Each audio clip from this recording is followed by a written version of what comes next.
Hi అండి అందరికీ. విద్యా పథకాలు లెసన్ నుంచి మనం మోస్ట్ ఇంపార్టెంట్ బిట్స్ అనేవి ఒకసారి చూద్దాం.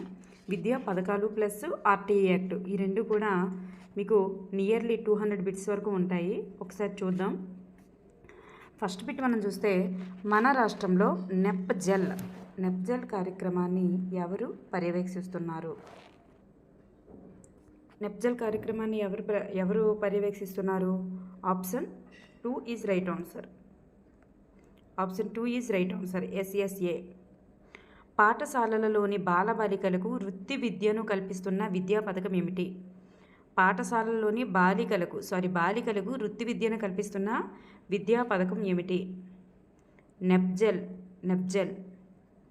ఈ క్రింది నెప్జెల్ యొక్క లక్ష్యం కానిది ఏమిటి? క్రింది వాటిలో నెప్జెల్ యొక్క లక్ష్యం కానిది ఏమిటి? ది వృత్తి విద్యను పరిచయం చేయడం, బాలికల విద్యను ప్రోత్సహించడం, బాలికల విద్యలో గుణాత్మకత సాధించడం, ఈ మూడు ఉంటుంది. సార్వత్రిక విద్యను సాధించడం అనేది మాత్రం కాదు. నెక్స్ట్, ఆంధ్రప్రదేశ్ ఉన్నత తరగతి విద్యార్థులకు మధ్యాహ్న భోజన పథకం MDM అంటారు, మిడ్ డే మీల్ ప్రోగ్రామ్. ఈ MDM పథకాన్ని ఎప్పుడు ప్రారంభించారు? Option 3 is right answer. 2008 October 2న గాంధీ జయంతి రోజున అనమాట. 2008 అక్టోబర్ 2న ప్రారంభించడం జరిగింది. నెక్స్ట్ వన్, దేశంలో వండిన మధ్యాహ్న భోజన ప్రారంభించిన తొలి ప్రభుత్వం ఏమిటి? ఈ పథకాన్ని ప్రారంభించిన తొలి ప్రభుత్వం ఏమిటి అంటే ఏ రాష్ట్ర ప్రభుత్వం అని? పుదుచ్చేరి అన్నమాట. పుదుచ్చేరి. వండిన మధ్యాహ్న భోజన పథకం ప్రారంభించిన తొలి ప్రభుత్వం పుదుచ్చేరి. అదే మధ్యాహ్న భోజన పథకం అనేది 1952లో స్టార్ట్ అయింది. అప్పుడు దేశంలో మధ్యాహ్న భోజన పథకం ప్రారంభించిన రాష్ట్రం అయితే ఉత్తరప్రదేశ్, కానీ వండిన మధ్యాహ్న భోజనం అయితే పుదుచ్చేరి. నెక్స్ట్ వన్, దేశంలో డ్రాప్ అవుట్స్ సంఖ్యను భారీగా తగ్గించిన విద్యా పథకం ఏమిటి? అయితే ఈ మిడ్ డే మీల్ ప్రోగ్రాం వల్ల డ్రాప్ అవుట్స్ అనేవి భారీగా తగ్గాయి అన్నమాట. నెక్స్ట్ వన్, మధ్యాహ్న భోజన పథకం యొక్క ప్రధాన లక్ష్యం ఏమిటి? మధ్యాహ్న భోజన పథకం యొక్క ప్రధాన లక్ష్యం డ్రాప్అవుట్స్ని తగ్గించడం, నిలకడ పెంచడం, విద్యార్థులకు పౌష్టికాహారం అందించడం. సో పైవన్నీ కూడా. నెక్స్ట్ వన్, 1 నుంచి 5 తరగతుల పిల్లలకు ఎన్ని గ్రాముల బియ్యాన్ని అందిస్తున్నారు? ఎన్ని గ్రాముల బియ్యాన్ని అందిస్తున్నారు అంటే 100 గ్రాముల బియ్యాన్ని అందిస్తున్నారు. 6 నుండి 10 తరగతుల విద్యార్థులకు రోజుకు మధ్యాహ్న భోజన పథకంలో భాగంగా ఎన్ని బియ్యం వండి అందించాలి? 150 గ్రాములు. వీళ్ళకి 150 గ్రాములు. 6 నుండి 10 తరగతుల మధ్యాహ్న భోజనంకి సంబంధించి సరికానిది. అంటే ఇక్కడ రోజు 30 గ్రాముల పప్పు ఉంటుంది, 7.5 గ్రాముల నూనె ఉంటుంది, నెక్స్ట్ 75 గ్రాముల కూరగాయలు ఉంటాయి. కానీ రోజు గుడ్డు అనేది రాంగ్ అనమాట. వీళ్ళకి రోజు గుడ్డు అనేది ఉండదు. నెక్స్ట్, రాష్ట్రీయ మాధ్యమిక శిక్షా అభియాన్ అనేది RMSA అంటాం కదా, ఇది ఎప్పుడు ప్రారంభించారు? RMSA అనేది 2009లో ప్రారంభించారు. మరి ఏ సంవత్సరం నాటికి ఉన్నత విద్య అందించి ఏ సంవత్సరం నాటికి ఉన్నత విద్య సార్వత్రికత సాధించాలని RMSAలో నిర్ణయించారు? RMSA యొక్క పీరియడ్ ఆఫ్ టైం ఏంటి అంటే 2017 to 2020 period of time. Next, Rashtriya మాధ్యమిక శిక్షా అభియాన్ ఏ తరగతుల సమూహానికి వర్తిస్తుంది? ఏ తరగతులు? 9 to 12. మాధ్యమిక విద్యలో గుణాత్మకత కోసం అమలు చేయబడిన విద్యా పథకం ఏమిటి? మాధ్యమిక విద్యలో గుణాత్మకత కోసం అమలు చేయబడిన పథకం ఏమిటి? RMSA. చాలా చాలా ఇంపార్టెంట్ ఇది. ఎన్ని కిలోమీటర్ల లోపు ఉన్నత పాఠశాలలు ఏర్పాటు చేయాలని RMSA నిర్ణయించారు? 5 కిలోమీటర్ల లోపు. ప్రారంభంలో RMSA నిధులలో కేంద్ర రాష్ట్ర నిష్పత్తులు అంటే వాటి యొక్క వాటాల నిష్పత్తులు 100:0. అంటే రాష్ట్ర ప్రభుత్వ వాటా అనేది ఉండదు. ఫస్ట్ ప్రారంభంలో అయితే కేంద్రమే టోటల్గా పెట్టుకునేది అనమాట. నెక్స్ట్, కస్తూర్బా గాంధీ బాలికల విద్యాలయంను ఏ రాష్ట్రంలో ఎవరు పర్యవేక్షిస్తున్నారు? మన రాష్ట్రంలో ఎవరు పర్యవేక్షిస్తున్నారు? SSA వారు, అంటే SSA ఆధ్వర్యంలో పనిచేస్తుంది అనమాట ఇది. బాలికల యొక్క డ్రాప్అవుట్స్ను తగ్గించడం కోసం అమలు జరుగుతున్నటువంటి విద్యా పథకం ఏమిటి? బాలికల యొక్క డ్రాప్అవుట్స్ చూసారా, బాలికలు అని మెన్షన్ చేశారు ఇక్కడ, బాలికలు అనలేదు. బాలికల డ్రాప్అవుట్స్ని తగ్గించడం కోసం ఏర్పాటు చేసింది KGBV. కస్తూర్బా గాంధీ బాలికల విద్యాలయాల్లో ఏ తరగతిలో ప్రవేశం కల్పిస్తారు? 6వ తరగతిలో ప్రవేశం కల్పిస్తారు. ఉమ్మడి రాష్ట్రంలో సక్సెస్ పాఠశాలలు ఎన్ని ఉన్నాయి? 6,500. సక్సెస్ పాఠశాలలలో వీటికి ప్రాముఖ్యత ఇస్తారు? దేనికి ప్రాముఖ్యత ఇస్తారు? ఆంగ్లము, గణితము మరియు సామాన్య శాస్త్రం, వీటన్నింటికి కూడా. గ్రామ సాక్షర భారత్ కమిటీ అధ్యక్షుడు ఎవరు? సర్పంచ్. దేశంలో తొలి సార్వత్రిక పాఠశాలలను ప్రారంభించిన సంస్థ సిబిఎస్ఈ. సార్వత్రిక పాఠశాలల యొక్క ముఖ్య ఉద్దేశం ఏమిటి? బడికి రాని విద్యార్థులకు విద్య అందించడం, అలాగే పనిచేసే వారికి విద్య కొనసాగించడం, అలాగే మధ్యలో బడి మానేసిన వారికి విద్య అందించడం. ఇవన్నీ కూడా సార్వత్రిక పాఠశాలలు అంటే ఓపెన్ స్కూల్స్ అంటారు కదా, వాటి యొక్క ముఖ్య ఉద్దేశ్యం. ఆంధ్రప్రదేశ్ సార్వత్రిక విద్యాపీఠంను ఎప్పుడు ఏర్పాటు చేశారు? 1991. సర్వశిక్ష అభియాన్ కార్యక్రమం ఏ వయసు విద్యార్థులకు సంబంధించినది? 6 నుండి 14 సంవత్సరాల వయసు వాళ్ళకి సంబంధించింది. సర్వశిక్ష అభియాన్ ఏ తరగతులకు వర్తిస్తుంది? చూడండి, 6 నుండి 14 సంవత్సరాలు కదా, ఏ తరగతులకు వర్తిస్తుంది మరి అప్పుడు? 1 నుండి 8 తరగతుల వరకు వర్తిస్తుంది. సర్వశిక్ష అభియాన్ను ఆంధ్రప్రదేశ్లో ఏ పేరుతో అమలు చేస్తున్నారు? ఆర్వీఎం రాజీవ్ విద్యా మిషన్ ఆర్వీఎం పేరుతో అమలు చేస్తున్నారు. ఏ సంవత్సరం వరకు సార్వత్రిక విద్యను సాధించాలని సర్వశిక్ష అభియాన్లో నిర్ణయించారు? 2010 వరకు సార్వత్రిక విద్యను సాధించాలని సర్వశిక్ష అభియాన్లో నిర్ణయించారు. నెబ్జల్ కార్యక్రమాన్ని ఎప్పుడు ప్రారంభించారు? 2003 జూలై. నెబ్జల్ కార్యక్రమం ఎవరికి ఉద్దేశించింది? 6 నుండి 14 సంవత్సరాల బాలికలకు మాత్రమే ఉద్దేశించబడింది. Sanitary napkins.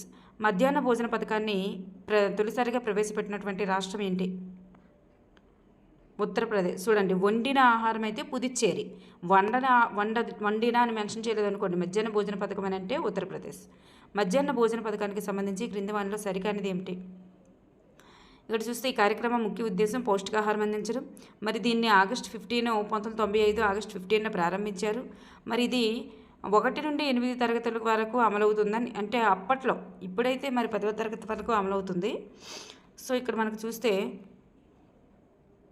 సరికానిది 3 అయితే కాదు, ఇప్పుడు 10వ తరగతి వరకు అమలవుతుంది. సో 1 నుండి 8 తరగతి వరకు అమలవుతుంది అనేది ఇక్కడ సరికాదనమాట. నెక్స్ట్ వన్, మా రాష్ట్రీయ మాధ్యమిక శిక్షా అభియాన్ యొక్క ముఖ్య ఉద్దేశం ఏమిటి? రాష్ట్రీయ మాధ్యమిక శిక్షా అభియాన్ యొక్క ముఖ్య ఉద్దేశం ఉన్నత విద్యను అందుబాటులోకి తేవడం.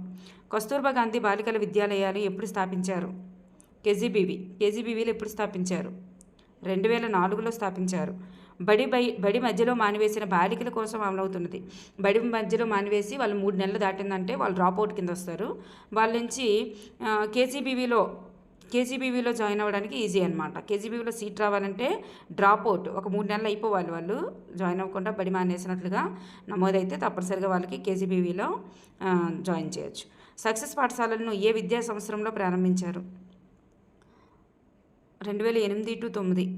ఈ క్రింది వానిలో సక్సెస్ స్కూళ్ళ ప్రకారం సరికానిది ఏమిటి? మరి ఇక్కడ రాష్ట్రంలో అన్ని ఉన్నత పాఠశాలల్లో అమలు చేస్తారన్నారు.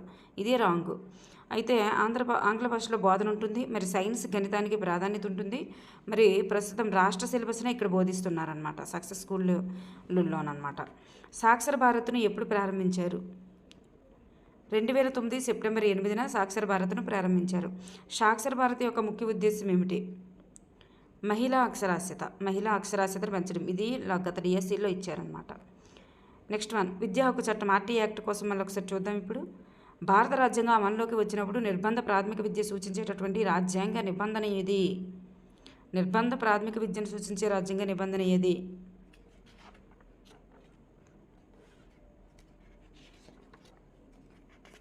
ఆర్టికల్ 45.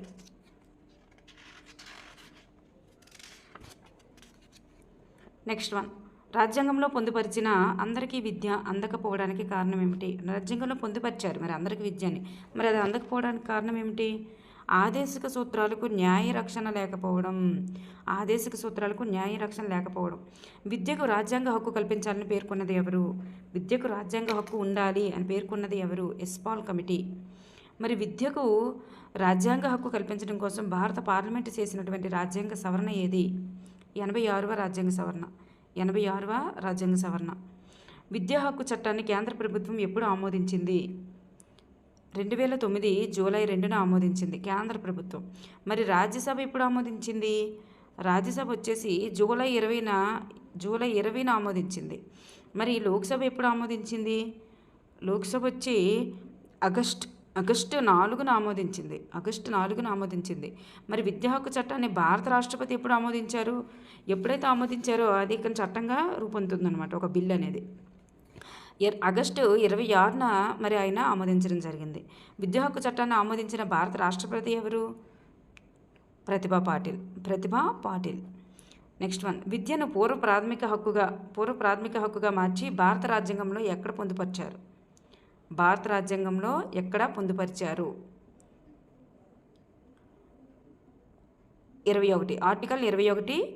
ఆర్టికల్ 21 ఏలో పొందుపరిచారు. ప్రస్తుతం భారతదేశంలో విద్య అనేది ఒక రాజ్యాంగ హక్కుగా మారింది. విద్య అనేది భారతదేశంలో ఇది ఒక ప్రాథమిక హక్కు. భారతదేశంలో విద్యను దేనిలో పొందుపరిచారు? స్వేచ్ఛ హక్కులో భాగంగా విద్యను పొందుపరిచారన్నమాట. ప్రస్తుతం విద్య దేనిలో అంతర్భాగంగా ఉంది? జీవించే హక్కులో భాగంగా ఉంది. విద్యా హక్కు చట్టం 2006లో ఎన్ని అధ్యాయాలున్నాయి? 7 అధ్యాయాలున్నాయి. విద్యా హక్కు చట్టం 2009లో ఎన్ని సెక్షన్స్ ఉన్నాయి? 38 సెక్షన్లు ఉన్నాయి. విద్యా హక్కు చట్టం 2009లో మొదటి అధ్యాయం దేన్ని సూచిస్తుంది? పేరు మరియు పరిధిని సూచిస్తుంది. విద్యా హక్కు చట్టాన్ని ఉచిత నిర్బంధ విద్యకు బాలల హక్కుల చట్టం అని పిలుస్తారు అని సూచించే సెక్షన్ ఏది? సెక్షన్ 2లో అలా పిలుస్తారు. 2 ప్రకారం విద్యా హక్కు చట్టం 2009నే ఆగస్టు చట్టం అంటారు. ఎందువలన? ఈ చట్టాన్ని రాష్ట్రపతి ఆగస్టులో ఆమోదించడం వలనే ఆగస్టు చట్టం అని అంటారు. నెక్స్ట్, ఆగస్టు 26న ఆమోదించారు కదా, అందుకు. విద్యా హక్కు చట్టం 2009 ఎప్పుడు అమలులోనికి వచ్చింది? ఏప్రిల్ 1, 2010న అమల్లోకి వచ్చింది. విద్యా హక్కు చట్టం అమల్లోకి వచ్చినప్పుడు వర్తించే రాష్ట్రాలు ఎన్ని? 27 రాష్ట్రాలకి వర్తించింది అన్నమాట. అప్పుడు 27 రాష్ట్రాలకి వర్తించింది. నెక్స్ట్ వన్, ప్రస్తుత విద్యా హక్కు చట్టం వర్తించు రాష్ట్రాలు ఎన్ని? ఇప్పుడు ఎన్ని రాష్ట్రాలకు వర్తిస్తుంది? 28 రాష్ట్రాలకి వర్తిస్తుంది. అప్పుడు 27 రాష్ట్రాలకు వర్తించింది. ఇప్పుడు 28 రాష్ట్రాలకు కూడా వర్తిస్తుంది. ఎందుకు? అప్పుడు జమ్మూ కాశ్మీర్కి వర్తించేది కాదు. ఇప్పుడు జమ్మూ కాశ్మీర్ అనేది మరి కేంద్రపాలిత ప్రాంతంగా మారిపోయింది. మరి తెలంగాణ యాడ్ అయింది. సో 28 రాష్ట్రాలకి వర్తిస్తుంది అన్నమాట. నెక్స్ట్, విద్యా హక్కు చట్టం 2009 అనుసరించి ఈ క్రింది వానిలో భిన్నమైనది ఏమిటి? జమ్మూ కాశ్మీర్. విద్యా హక్కు చట్టం అనుసరించి బాలల అనగా 6 నుండి 14 సంవత్సరాల వారు అని సూచించే సెక్షన్ ఏమిటి? సెక్షన్ 2 అన్నమాట. సెక్షన్ 2. విద్యా హక్కు చట్టం 2009 ఈ బాలల సమూహానికి వర్తిస్తుంది. 6 నుండి 14 సంవత్సరాలు. ఆర్టీ యాక్ట్ ప్రకారం బాలలన్న 6 నుండి 14, మరి చట్టం వర్తించేది కూడా 6 to 14. ప్రస్తుత దేశంలో ఎలిమెంటరీ విద్య అంటే 1 నుండి 8 తరగతుల వాటిని ఎలిమెంటరీ విద్య అంటారు. విద్యా హక్కు చట్టం 2009 ఈ తరగతి సమూహానికి వర్తిస్తుంది. విద్యా హక్కు చట్టం ఎన్నో క్లాస్ వరకు వర్తిస్తుంది? మనకి 8th క్లాస్ వరకు వర్తిస్తుంది. వీళ్ళే కదా 14 సంవత్సరాలు, 6 to 14. సో అందుకు. నెక్స్ట్, విద్యా హక్కు చట్టం ఈ క్రింది పిల్లలకు ప్రతికూల పిల్లలుగా గుర్తించింది. పై వారందరూ ఎస్సీ, ఎస్టీ, సామాజిక తెగ పిల్లలు. వీళ్ళందరినీ కూడా ప్రతికూల పిల్లలుగానే గుర్తించిందనమాట. నెక్స్ట్, ఆంధ్రప్రదేశ్ మరియు తెలంగాణ ప్రతికూల పిల్లలు అనగా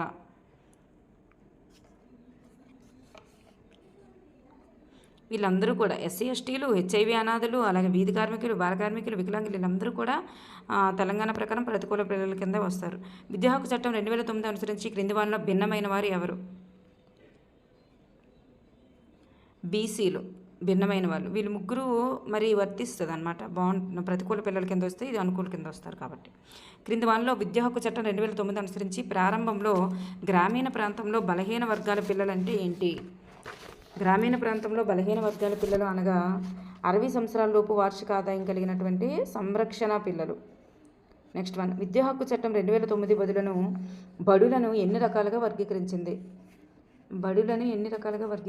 అంటే 2 రకాలుగా వర్గీకరించింది. విద్యా హక్కు చట్టం 2009 అనుసరించి క్రింది వారిలో భిన్నమైనది ఏది? మరి స్థానిక సంస్థల పాఠశాలలు, రాష్ట్ర ప్రభుత్వ పాఠశాలలు, ప్రైవేట్ పాఠశాలలు ఇవన్నీ స్టేట్కి సంబంధించినవి.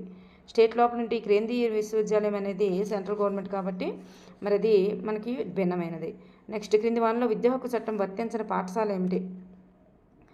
విద్యా హక్కు చట్టం అనేది స్టేట్కి సంబంధించింది కదా, మరి వర్తించింది సెంట్రల్ గవర్నమెంటే, అంటే ఉమ్మడి స్టేట్ ప్లస్ సెంట్రల్కి వస్తుంది విద్య అనేది. అయితే ఇక్కడికి వచ్చేసరికి వర్తించింది ఏది అంటే నవోదయ పాఠశాలలకి వర్తించదు అనమాట విద్యా హక్కు చట్టం. నెక్స్ట్ వన్, క్రింది పాఠశాలలో విద్యా హక్కు చట్టం 2009 వర్తించే పాఠశాల ఏమిటి? క్రింది వాటిలో వర్తించే పాఠశాల సైనిక పాఠశాలకి వర్తించదు, కేజీబీవీలకి వర్తించదు, నవోదయ పాఠశాలకి వర్తించదు, ఈ ప్రైవేట్ పాఠశాలలకి వర్తిస్తుందన్నమాట. నెక్స్ట్ వన్, 6 నుండి 14 సంవత్సరాల వారు విద్య పొందడం వారి హక్కు అని విద్యా హక్కు చట్టంలో ఏ అధ్యాయంలో పేర్కొన్నారు? అధ్యాయం 2లో పేర్కొన్నారు. అధ్యాయం 2లో 6 నుండి 14 సంవత్సరాల వారు ఆవాసంలో విద్య పొందడం వారి హక్కు అని సూచించే సెక్షన్ 3వ సెక్షన్. విద్యా హక్కు చట్టం 2009 అనుసరించి ఆవాసం అనగా విద్యార్థి నడవగలిగిన దూరం. ఆంధ్రప్రదేశ్ మరియు తెలంగాణలలో ఆవాసం అనగా 1 కిలోమీటరు. విద్యార్థి వయస్సుకు తగ్గ తరగతిలో చేర్చుకోవాలని సూచించే విద్యా హక్కు చట్టం సెక్షన్ 4వ సెక్షన్. ఎలాంటి ప్రాథమిక విద్య లేకుండా 10 సంవత్సరాల విద్యార్థి ఏ పాఠశాలకు వస్తే ఆ తరగతి గదిలో ప్రవేశం కల్పిస్తావు అనేది దేనికి చెందుతుంది? 5వ సెక్షన్. విద్యార్థి వయస్సు 12 సంవత్సరాలు, అతన్ని 6వ తరగతి ప్రవేశం కల్పిస్తే అతను 2వ తరగతిలోనే ఉంటాను అన్నాడు. అలాంటి సందర్భంలో ఒక ఉపాధ్యాయునిగా నీవు ఏం చేస్తావు? విద్యార్థి కోరుకున్న తరగతిలోనే ప్రవేశం కల్పించాలి. నెక్స్ట్, విద్యార్థి వయసు కంటే తక్కువ వయసు తరగతిలో ప్రవేశం పొందినప్పుడు ఆ విద్యార్థి 8వ తరగతి వచ్చేసరికి 18 సంవత్సరాలు కలిగి ఉన్నాడు. కానీ ఆర్టీఏ అనుసరించి 14 సంవత్సరాల వరకే 8వ తరగతి పూర్తి కావలను. అలాంటప్పుడు నీవు ఏం చేస్తావు?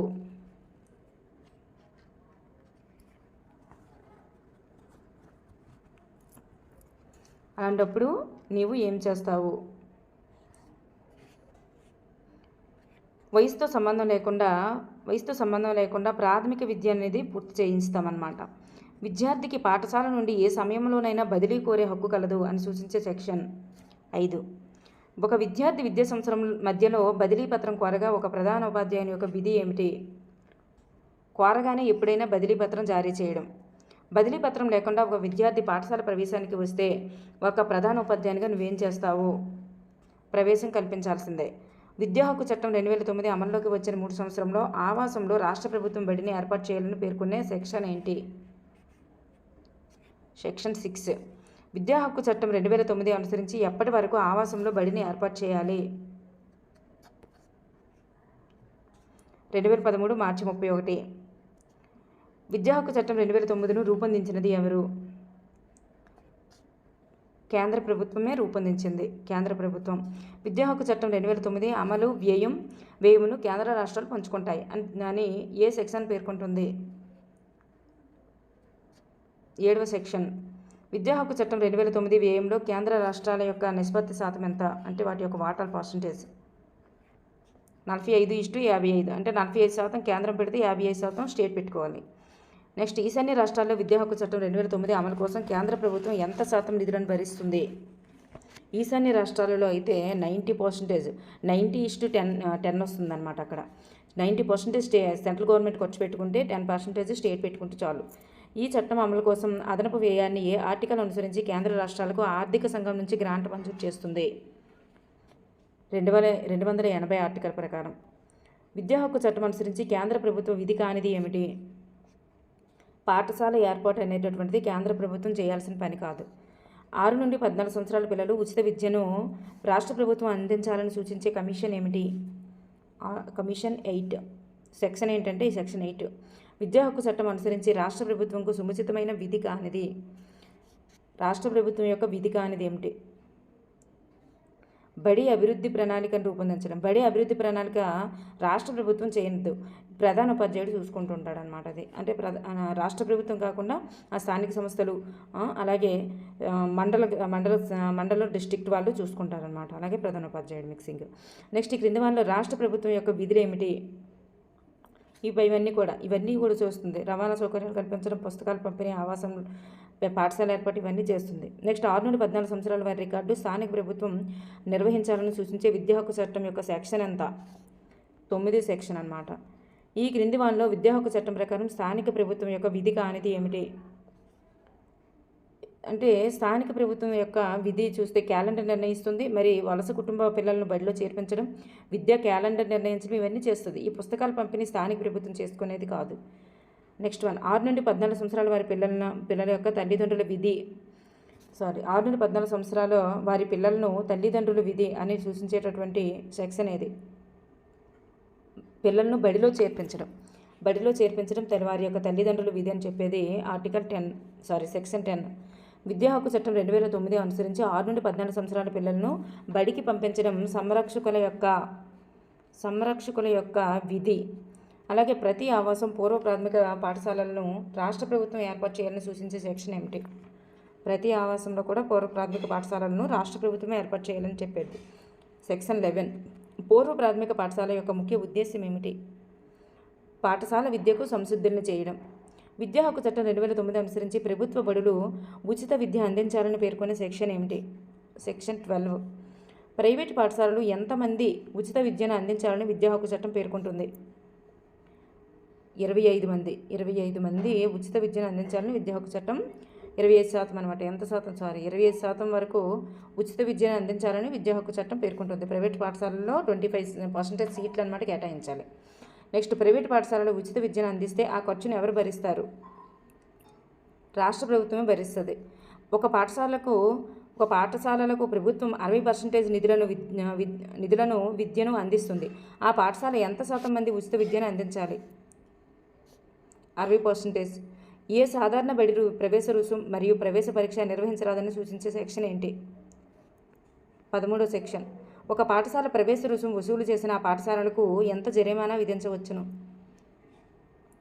తీసుకున్న దాంట్లో 10 రెట్లు అనమాట. తీసుకున్న దాంట్లో 10 రెట్లు వసూలు చేయవచ్చు. నెక్స్ట్ ప్రవేశం కోసం ప్రవేశ పరీక్ష నిర్వహించిన ఆ బడికి విధించే జరిమానా ఎంత? ఎంట్రన్స్ టెస్ట్ పెట్టినందుకు ఆ బడికి విధించే జరిమానా ఎంత? 25,000. నెక్స్ట్ జరిమానా చెల్లించి రెండవసారి ఆ బడి మళ్ళీ ప్రవేశ పరీక్ష నిర్వహిస్తే రెండవసారి శిక్ష ఎంత? జరిమానా ఎంత? 50,000 డబుల్ అనమాట. వయస్సు నిర్ధారణ లేదని ప్రవేశాన్ని నిలుపుదల చేయరాదు అని పేర్కొనే వయస్సు నిర్ధారణ లేదని అంటే డేట్ ఆఫ్ బర్త్ సర్టిఫికేట్ లేదని కానీ అలాంటిగా మరి స్కూల్లో ప్రవేశం నిలుపుదల చేస్తే కనుక మరి నిలుపుదల చేయరాదు అని పేర్కొనేటటువంటి విద్యా హక్కు చట్టంలోని సెక్షన్ అంతా 14. ఎలాంటి వయసు నిర్ధారణ పత్రం లేనప్పుడు ఉపాధ్యాయుడు చేయవలసింది ఏమిటి? సంరక్షకుల యొక్క ధృవీకరణ తీసుకొని మరి ఉపాధ్యాయుడు జాయిన్ చేసుకోవడమే. నెక్స్ట్ విద్యా సంవత్సరంలో ఎప్పుడైనా ప్రవేశం కల్పించవచ్చు. చివరి రోజు వచ్చినా సరే ప్రవేశం కల్పించాలి అని తెలిపేటటువంటి సెక్షన్ ఎంత? 15. మరి ఒక ఉపాధ్యాయుడిగా నువ్వు ఏ కాలంలో విద్యార్థికి ప్రవేశం కల్పిస్తావు? విద్యా సంవత్సరంలో ఎప్పుడైనా సరే. ప్రాథమిక విద్య పూర్తయ్యేంత వరకు పాఠశాల నుండి తొలగించరాదని పేర్కొనేటటువంటి సెక్షన్ ఎంత? 16. విద్యార్థిని అదే తరగతిలో కొనసాగించడం నేరమని తెలిపేటటువంటి సెక్షన్ ఎంత?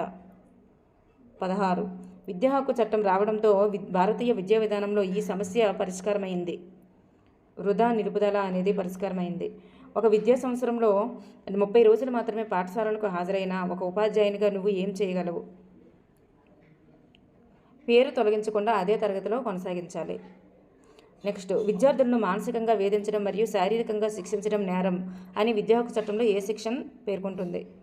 13. 17. ఏ సెక్షన్ పేర్కొంటుంది? 17. గుర్తింపు లేకుండా ఏ బడిని నడపరాదు అని తెలిపే సెక్షన్ 18. గుర్తింపు లేకుండా బడిని నడిపితే ఎంత జరిమానా విధిస్తారు? 1,00,000.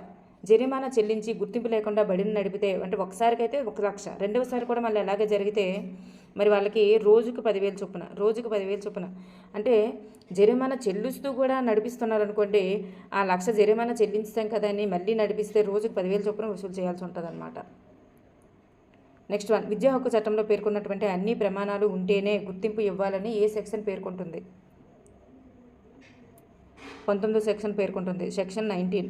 బడి ప్రమాణాలను సవరించే అధికారం కేంద్రానికి కలదని సూచించే సెక్షన్ 20.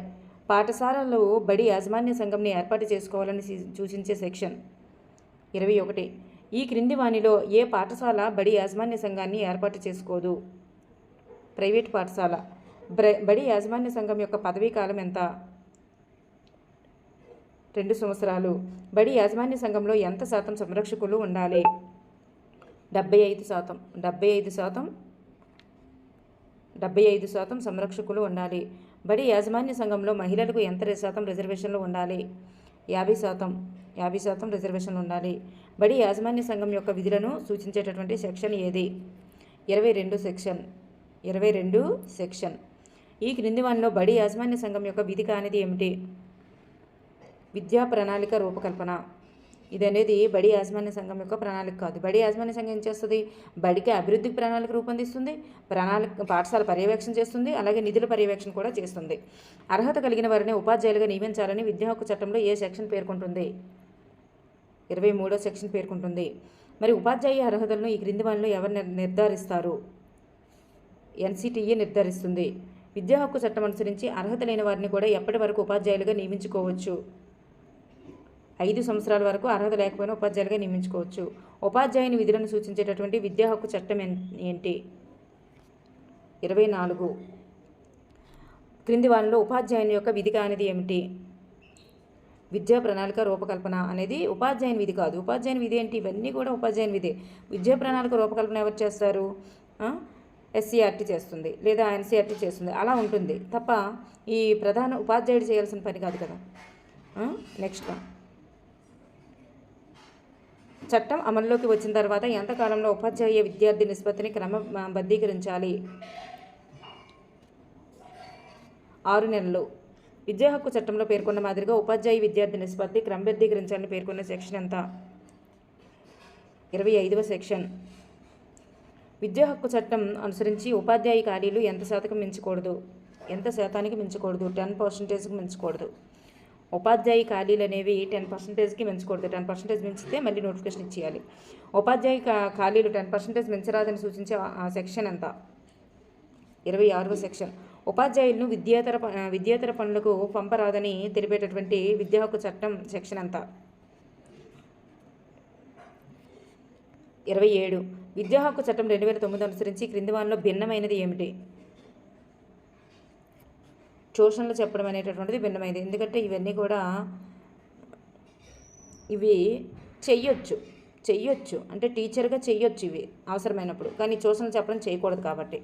నెక్స్ట్, ఏ ఉపాధ్యాయుడు ప్రైవేటు ట్యూషన్లు బోధన అనేటటువంటిది నిషేధం అని ఏ సెక్షన్ తెలుపుతుంది? ట్యూషన్లు లేదా బోధన నిషేధం ప్రైవేట్గా. 28 సెక్షన్ చెప్తుంది. విద్యా హక్కు చట్టంలో ఏ సెక్షన్ అనుసరించి కేంద్రము జాతీయ పాఠ్య ప్రణాళిక రూపొందిస్తుంది? సెక్షన్ 29. జాతీయ పాఠ్య ప్రణాళికను ఎవరు రూపొందిస్తారు? NCERT. జాతీయ పాఠ్య ప్రణాళికను రూపొందించేది NCERT.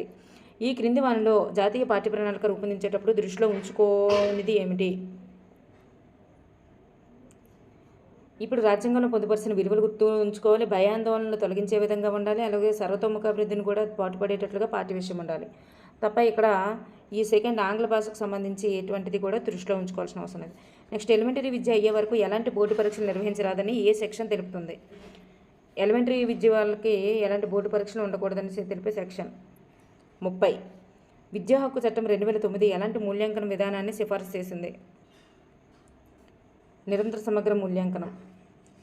నెక్స్ట్, విద్యా హక్కు చట్టం 2009 అనుసరించి ఎలిమెంటరీ విద్య పూర్తయిన తర్వాత పాఠశాల యొక్క విధి ఏమిటి? విద్య పూర్తయినట్లు ధృవీకరణ పత్రం జారీ చేయడం. Option 3 is right answer. విద్యా హక్కు చట్టం 2009ను ఎవరు పర్యవేక్షిస్తున్నారు? జాతీయ బాలల హక్కుల పరిరక్షణ కమిటీ. విద్యా హక్కు చట్టం 2009ని పర్యవేక్షించేటటువంటి బాధ్యత 2007లో ఏర్పడిన జాతీయ బాలల హక్కుల పరిరక్షణ కమిషన్కు అప్పచెప్పడమైనది అని సూచించే సెక్షన్ ఎంత? 31 సెక్షన్. విద్యా హక్కు చట్టం మీద ఏదైనా ఫిర్యాదు ఉంటే స్థానిక ప్రభుత్వానికి లిఖిత రూపంలో తెలియజేయవచ్చును అని తెలిపేటటువంటి సెక్షన్ ఏది? 32వ సెక్షన్. ఏ సెక్షన్ అనుసరించి విద్యా హక్కు చట్టంను పర్యవేక్షించడానికి సలహాలు ఇవ్వడానికి జాతీయ సలహా సంఘం ఏర్పడుతుంది? జాతీయ సలహా సంఘం అనగానే మీకు 33 గుర్తుకు రావాలి. నెక్స్ట్ వన్, జాతీయ సలహా సంఘంలో సభ్యుల సంఖ్య ఎంతకు మించకూడదు? 15 మందికి పెంచకూడదు. రాష్ట్ర విద్యా సలహా సంఘంను సూచించే సెక్షన్, రాష్ట్ర విద్యా సలహా సంఘాన్ని సూచించేది 34. విద్యా హక్కు చట్టం అమలు చేయడానికి కేంద్ర రాష్ట్రాలను ఆదేశించవచ్చు అని ఏ సెక్షన్ తెలుపుతుంది? 35. విద్యా హక్కు చట్టం సవరించే అధికారం ఎవరికి కలదు? వాటిని ఏదైనా సవరించాలంటే ఎవరికి కలదు? పార్లమెంట్కి ఉంటుంది. విద్యా హక్కు చట్టం 2009 సవరణలు మార్పులు చేయవచ్చును అని తెలిపే సెక్షన్ ఏమిటి? అంటే వీటికి సవరణలు మార్పులు చేయొచ్చు అవసరమైనప్పుడు అని తెలిపే సెక్షన్ 38. విద్యా హక్కు చట్టం ప్రకారం రాష్ట్ర సలహా సంఘంలో ఎంతమంది సభ్యులు ఉంటారు? 15 మంది. విద్యా హక్కు చట్టం అనుసరించి 15 విద్యార్థుల గల ప్రాథమిక పాఠశాలలో ఉండవలసిన ఉపాధ్యాయుల సంఖ్య 2.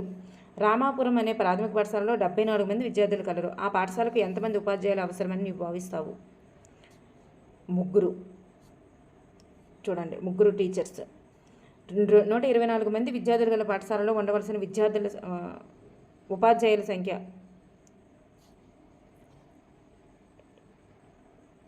5.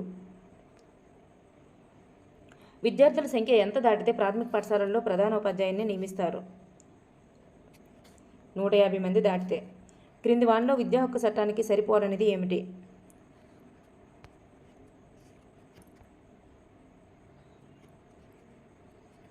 69 మంది విద్యార్థులు అయినప్పుడు ఇది 3 ఉపాధ్యాయులు అనేది కాదనమాట.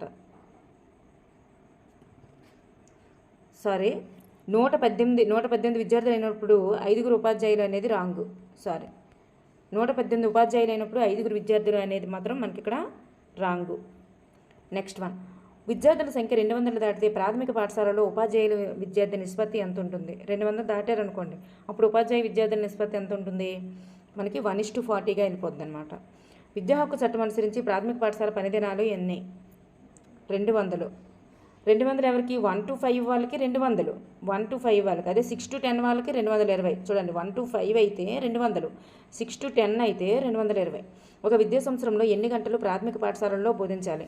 ప్రాథమిక పాఠశాలల్లో అయితే 800 గంటలు, అదే ప్రాథమిక ఉన్నత పాఠశాలల్లో అయితే 1000 గంటలు. చూడండి, గుర్తుపెట్టుకోండి. నెక్స్ట్, జనంపల్లి ప్రాథమిక పాఠశాలలో విద్యార్థుల సంఖ్య 186. అయితే విద్యా హక్కు చట్టం అనుసరించి ఆ పాఠశాలలో ఉండవలసిన ఉపాధ్యాయుల సంఖ్య 5 ఉంటారు. నెక్స్ట్ వన్, బెండల పహాడ్ ప్రాథమిక పాఠశాలలో 3 ఉపాధ్యాయులు కలరు. ఆ బడిలో ఉండవలసిన విద్యార్థుల సంఖ్య ఎంత? 61 to 90. ఓకే అండి, థ్యాంక్ యూ ఎవరీవన్.